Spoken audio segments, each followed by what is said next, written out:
Hancurnya rumah tangga keyboardis Sabian Gambus, Ayus dengan Riri Virus cukup mengejutkan publik beberapa bulan lalu.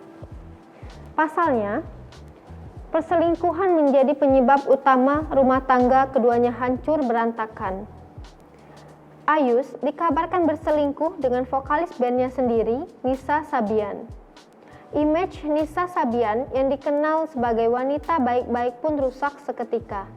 Dan tak dapat dihindari, Riri Virus melayangkan gugatan cerai usai membongkar perselingkuhan mantan suaminya telah terjadi cukup lama. Riri yang dipandang sebagai pihak yang tersakiti menuai banyak dukungan, sementara Ayus dan Nisa Sabian bahkan masih banjir hujatan hingga sekarang. Kendati berpisah karena perselingkuhan, Riri nampaknya mengesampingkan rasa sakit hatinya demi buah hatinya dengan Ayus. Meski berpisah, Riri dan Ayus nampaknya berusaha tetap kompak merawat anak-anak mereka. Seperti terlihat beberapa waktu lalu, Ayus mendatangi rumah Riri dan menghabiskan waktu dengan anak-anaknya.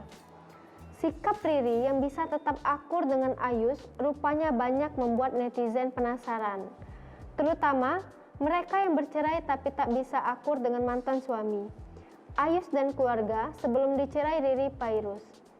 Riri mengatakan sejak awal bercerai, ia dan Ayus memutuskan menyelesaikan urusan rumah tangga tanpa masalah.